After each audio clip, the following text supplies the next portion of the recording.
तुम्हारी अच्छाई का फल तुम्हें जरूर मिलेगा, बस विश्वास रखना। लेकिन अम्मा, यह बीज हमारी क्या मदद कर सकता है? अरे बेटा, तुम चिंता मत करो, ये कोई ऐसा वैसा बीज नहीं है। इसे बस अपने और अंधेरी रात में आकाश में बिजली की कड़क के साथ बारिश शुरू हो गई थी। आसमान में घने बादल फैल गए थे, जैसे वह किसी बड़े तूफान का इशारा कर रहे हों। अचानक तेज बारिश ने सब कुछ भीग दिया और हवा में ठंडक घुल गई। बिजली की चमक से अंधेरे में थोड़ी रोशनी फैलने लगी, जैसे धरती और आकाश का मिलन हो रहा हो।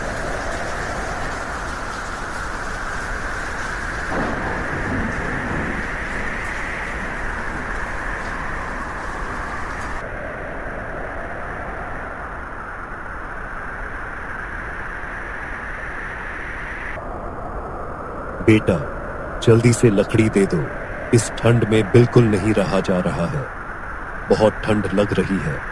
अब तो बस लकड़ी से आग जलाकर थोड़ी गर्मी मिल जाए, तभी कुछ सुकून मिलेगा। कृपया जल्दी से दे दो। ठीक है चाचा, यह लो आपकी लकड़ियां।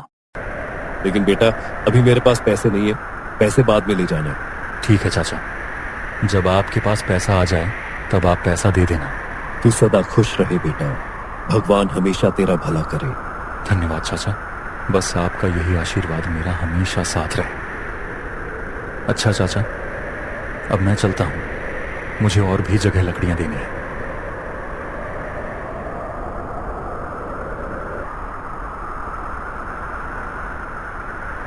अरे वो केदार चाचा, केदार चाचा, मैं आपके लिए लकड़ियां लाया हूं, आप जल्दी से बाहर आ जाइए। शिबू, आज मुझे थोड़ी ज्यादा लकड़ियां चाहिए, क्योंकि आज लकड़ियां की मुझे बहुत जरूरत है। ठंड बहुत बढ़ गई है और इनसे मुझे गर्मी चाहिए, इसलिए जितनी जल्दी हो सके थोड़ी और लकड़ियां दे दो। ठीक है चाचा, यह लो आपकी लकड़ियां। अच्छा ठीक है बेटा, ये लो इसके पैसे। और सुनो, कल थोड़ी ज्यादा लकड़ियां चाहिए, क्योंकि मैंने सुना है कि इस साल बड़ी ही भयंकर ठंडी आने वाली है। चारों तरफ कोहरा मचने लगा है, तापमान काफी गिर सकता है, इसलिए हमें पहले से तैयार रहना होगा, ताकि जब सर्दी बढ़े तो हम बिना किसी परेशानी के उसे झेल सके। बेहतर है कि अभी से लकड़ियां जुटा लो, ताकि ठंड के मौसम में कोई दिक्कत न हो। ठीक है चाचा, आप चिंता मत कीजिए, मैं आपके लिए जरूर लकड़ियां ले आऊंगा। सारी लकड़ियां बेचने के बाद शिबू अपना घर की ओर जाने लगता है। तभी रास्ते में बहुत भयंकर हवाएं चलने लगती हैं। हे भगवान, अब मैं क्या करूं? हवा तो बहुत तेज हो गई है और मुझे जल्दी घर पहुंचना है। अगर मुझे ठंड लग गई तो बीमार पड़ जाऊंगा। कुछ समझ में नहीं आ रहा। इस मौसम में घर तक पहुंचने में भी डर लग रहा है। भगवान से प्रार्थना है कि जल्द घर पहुंच जाऊं और कोई परेशानी ना हो। हे भगवान, ये अब तक कहाँ रह गए हैं? इतनी तेज हवाएं चल रही हैं और ठंड भी बढ़ गई है, जैसे सर्दी ने पूरी तरह से अपना असर दिखाना शुरू कर दिया हो। आंधी और सर्दी दोनों मिलकर जैसे एक अजीब सा माहौल बना रहे हैं। हवा का शोर और सर्दी का एहसास दिल में एक अजीब सी बेचैनी पैदा कर रहे हैं, जैसे कुछ बड़ा होने वाला हो।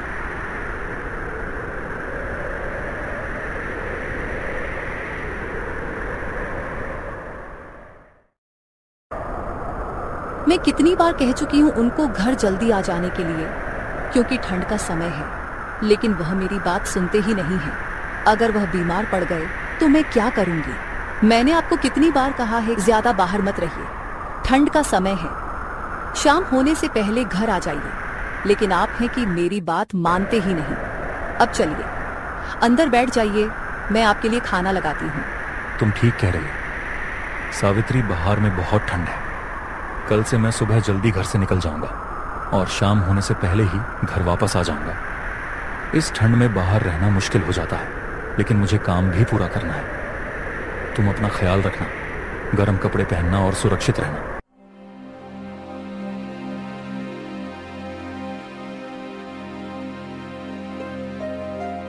सावित्री, ऐसी ठंड है जो पूरी जान लेकर ही हमारा रुकेगी। हमें पूरी तरह तैयार रहना है और इसके लिए हमें घर में बहुत सारी लकड़ी जमा कर लेनी चाहिए। यह ठंड इतनी सख्त है कि जब तक हम पूरी तैयारी नहीं करते तब तक वह हमें राहत नहीं मिलेगी। इस ठंड से बचने के लिए जितनी लकड़ी हो सके उतनी इकट्ठा करना बेहद जरूरी है, ताकि जब सर्दी अपने चरम पर हो तब हम सुरक्षित और गर्म रहें। अब सही बोल रहे हो जी, हमारे पास लकड़ी की कमी नहीं होनी चाहिए और आपको लकड़ी बेचना भी तो है। उस रात शिबू और उसकी पत्नी खाना खाकर सो जाते हैं। ठंड का कहर पूरे गांव में छाया हुआ था। ठंड का यह भयावह रूप कभी नहीं देखा गया था। गांव के लोग अपनी अपनी झोपड़ियों में दुबके हुए थे और कोई भी बाहर निकलने की हिम्मत नहीं कर पा रहा था। हवा इतनी तीव्र थी कि जैसे शरीर को भेदते हुए अंदर तक समा जाती। शिबू और उसकी पत्नी भी कंबल में लिपटे हुए थे, लेकिन फिर भी शरीर में कंपी सी महसूस हो रही थी। सावित्री, कुछ खाने को दे दो ना मुझे, बहुत भूख लगी है। लकड़ी बेचने जाना है, काम खत्म करके जल्दी लौट आऊंगा। अगर जल्दी निकल जाऊं तो शाम से पहले ही घर वापस आ जाऊंगा। हाँ हाँ जी, मैं लाती हूँ। यह लीजिए, अब जल्दी से खाकर निकल जाइए। अच्छा सावित्री, अब मैं निकलता हूँ। शिबू घर से निकल जाता है। हे भगवान, बाहर तो बहुत ठंड है। मैं जल्दी घर से निकल जाता हूँ, फिर भी मुझे शाम से पहले घर वापस आ पाऊंगा। क्या यह संभव होगा? इस ठंड में बाहर रहना इतना मुश्किल हो रहा है, लेकिन काम की मजबूरी है। फिर भी इस कड़क ठंड में मैं उम्मीद करता हूं कि जल्दी घर पहुंच जाऊं और गर्मी में आराम कर सकूं।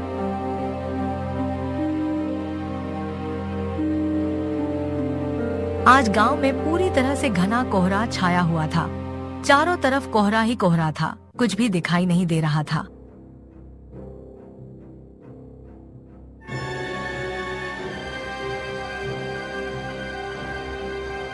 बेटा, लकड़ियां लेने जा रहे हो? सुनो, इस साल बहुत भयंकर ठंड पड़ने वाली है। मौसम विभाग का कहना है कि इस बार ठंड का एक अलग ही रूप देखने को मिलेगा।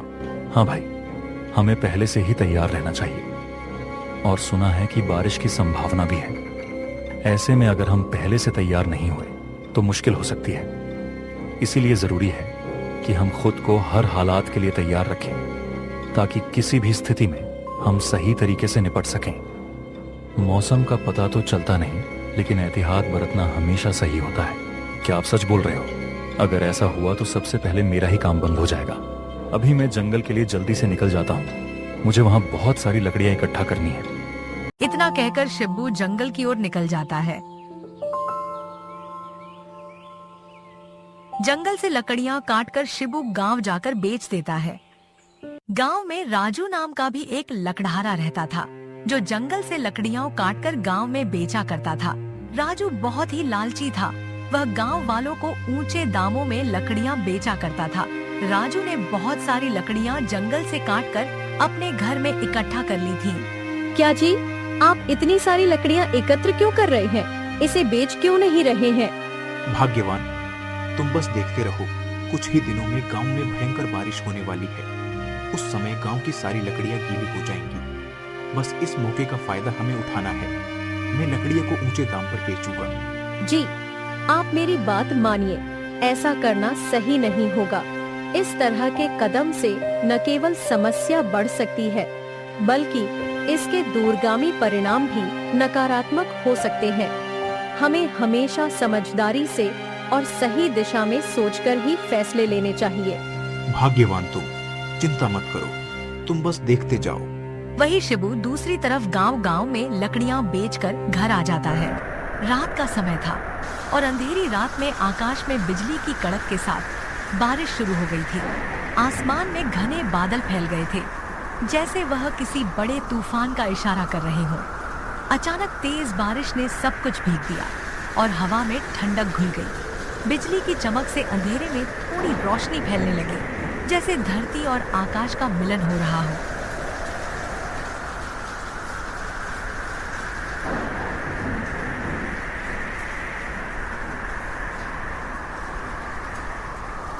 कड़कती बिजली की आवाज से शिबू की आंखें खुल जाती हैं और उसने दरवाजे के पास जाकर देखता है।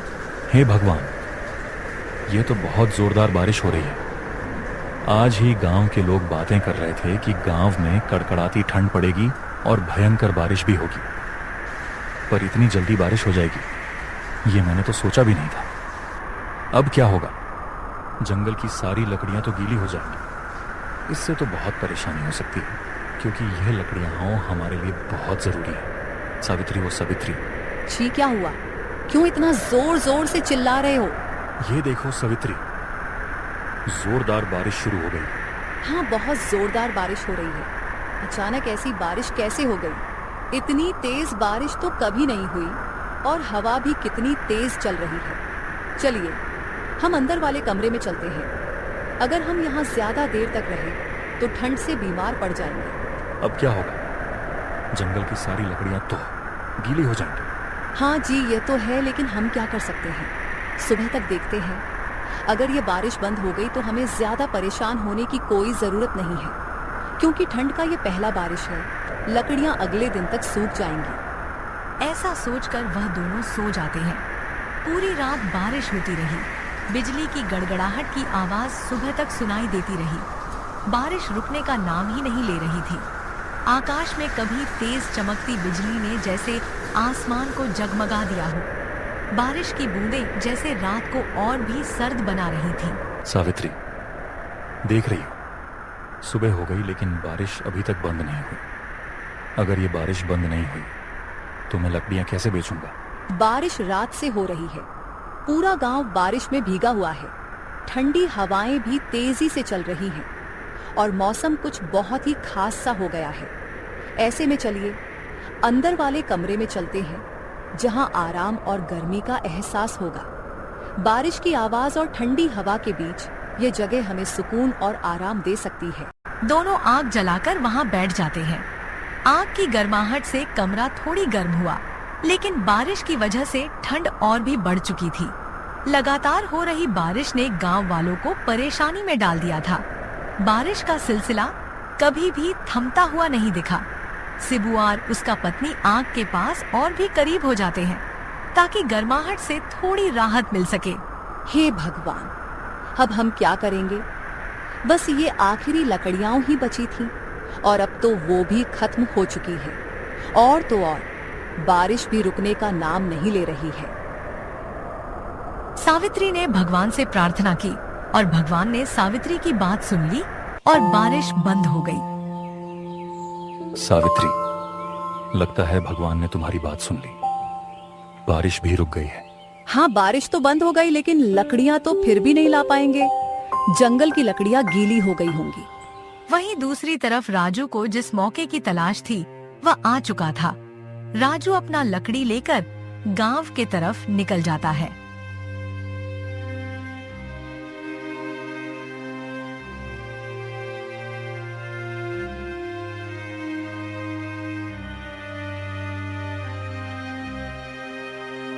राजू बेटा, लकड़ियां लाए हो? जल्दी से लकड़ियां दे दो, बहुत ठंडी है। ये ठंडी हमें सहन नहीं होती, बहुत जोर की ठंडी है। अब तो हालत कुछ ज्यादा ही बिगड़ने लगी है। ठंडी से बचने का कोई तरीका नहीं दिख रहा। जल्दी से लकड़ियां दे दो, नहीं तो और मुश्किल हो जाएगी। लो चाचा, आपकी लकड़ियां। अच्छा ठीक है बेटा, ये लो इसके पैसे। क्या चाचा, यह तो केवल 30 रुपये हैं। 30 रुपये और लगेंगे। पर बेटा, शिबू तो 30 रुपए में ही लकड़ियां देकर जाता है। काका, आपको तो पता ही है कि कितने दिनों से बारिश हो रही है। जंगल की सारी लकड़ियां गीली हो गई हैं और गांव में अभी लकड़ियां की बहुत कमी हो गई है। इस वजह से लकड़ी की कीमत भी बढ़ गई है। अगर आपको लकड़ियां चाहिए तो इसके लिए 7 रुपए देने होंगे। अभी राजू के पास भी लकड़ियां नहीं हैं, क्योंकि मैंने ये लकड़ियां बाजार से खरीद कर लाई हैं और मुझे ये काफी महंगी मिली हैं। पर बेटे, अभी तो मेरे पास बस 30 रुपए ही हैं। बाकी का पैसा अगले दिन ही ले जाना।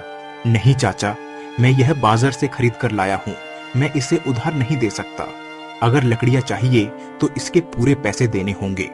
ठीक है चाचा, जब आपके पास पैसे होंगे तब आप लकड़ियां ले लेना। अभी मैं लकड़ियां नहीं दे सकता। इतना कहकर राजू उधर से चला जाता है और राजू पूरे गांव में लकड़ियां पूरी ऊंचे दामों में बेचता है और उसे लकड़ियां बेचकर काफी अच्छी कमाई हो जाती है। गांव वाले भी राजू से लकड़ियां खरीदने के लिए मजबूर थे।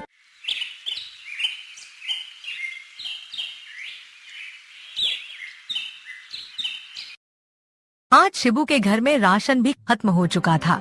सुनिए ना जी, घर में अभी कुछ भी नहीं बचा है, बस थोड़ी सी चावल और दाल बची है। आज एक वक्त का तो हो जाएगा, लेकिन कल से हम क्या करेंगे? कल कुछ ना कुछ व्यवस्था कर लेंगे, तुम चिंता मत करो। सावित्री जाकर खाना बनाने लगती है और वह दोनों खाने के लिए बैठ जाते हैं। दोनों खाने ही वाले थे कि तभी दरवाजे पर एक आवाज आती है। बेटा, कोई है क्या जो इस गरीब की मदद करे?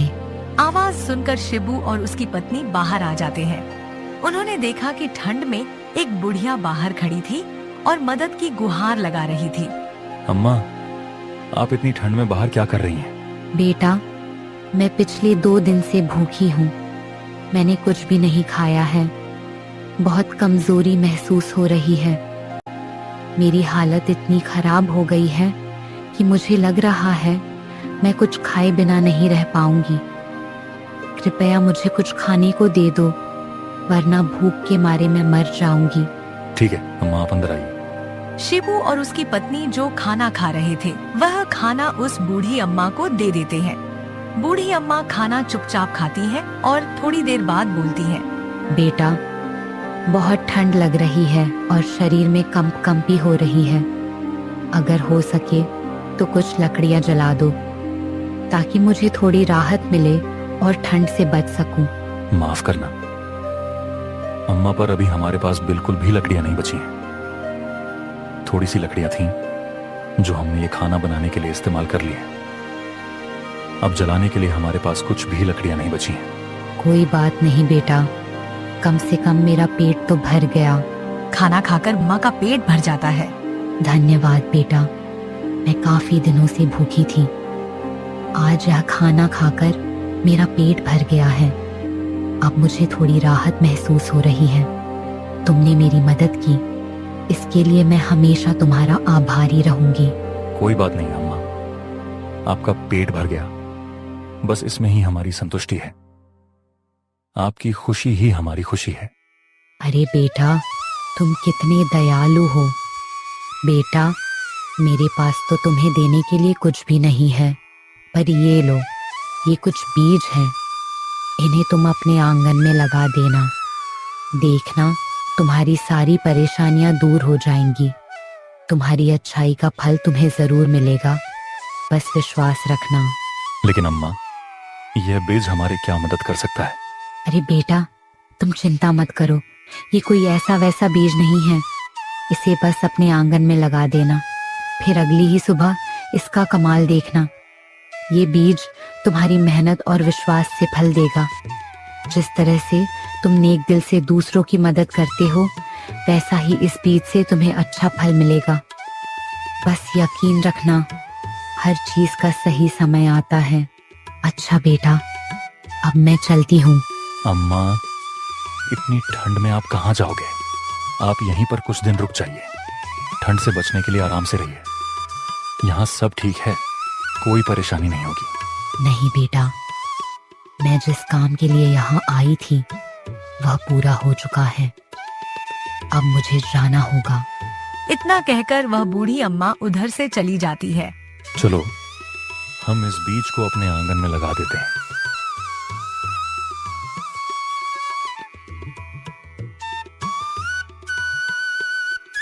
शिबू और उसकी पत्नी उस बीज को अपने आंगन में लगा देते हैं। जब सुबह हो जाती है, शिबू की पत्नी उठ जाती है और बाहर आकर जो देखती है वह देखकर हैरान हो जाती है। सुनिए ना जी, शिबू अपनी पत्नी पर बुलाने से आ जाता है और शिबू जो देखता है वह भी पूरी तरह हैरान हो जाता है। शिबू और उसकी पत्नी द्वारा लगाया गया बीज अब पेड़ में बदल चुका था। उसे देखकर शिबू और उसकी पत्नी बहुत खुश हो जाते हैं। अरे, ये तो सच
काफी दिनों से तो सूरज निकल नहीं रहा। पूरा गांव पानी में भीग चुका है और जंगल की सारी लकड़ियां भी भीग चुकी हैं। फिर भी तुम ये सूखी लकड़ियां कहां से लाए? काका, आप बस ये समझ लीजिए कि ये भगवान का दिन है। अच्छा काका, अब मैं चलता हूँ। मुझे गांव में और भी लोगों को लकड़ियां देनी है। इतना कहकर शिबू आगे बढ़ जाता है, लेकिन सब कुछ होते हुए राजू चुपचाप देख रहा था। फिर सच्चाई का पता लगाने के लिए राजू ने शिबू का पीछा किया।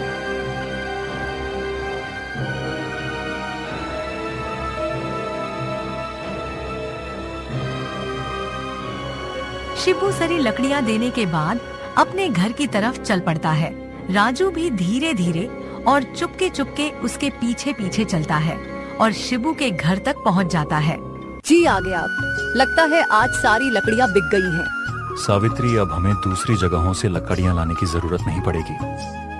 अब हम इसी पेड़ से लकड़ियां काट लिया करेंगे और हमारे काम में भी आसानी होगी। यह पेड़ हमारे लिए एक आशीर्वाद साबित होगा, जिससे न केवल हमें लकड़ियां मिलेंगी, बल्कि हम प्राकृतिक संसाधनों का भी सही उपयोग कर पाएंगे।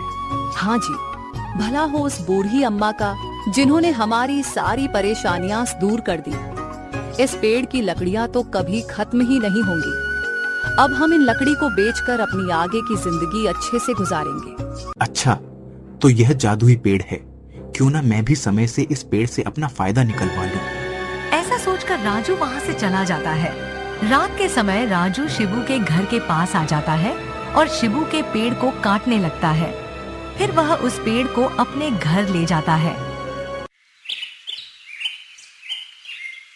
क्या काका लकड़ियां लाए हूँ, लेंगे क्या?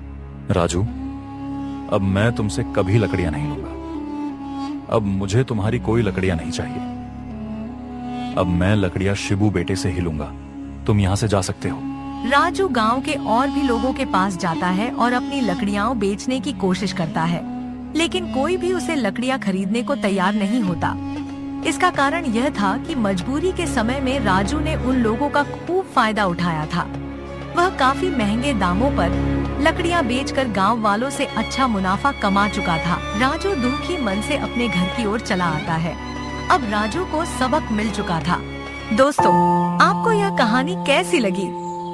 अगर आपको यह पसंद आई हो तो कृपया कमेंट बॉक्स में बताएं कि आपको किस तरह की कहानियां पसंद हैं। हम आपकी पसंद की कहानी जरूर बनाएंगे। धन्यवाद।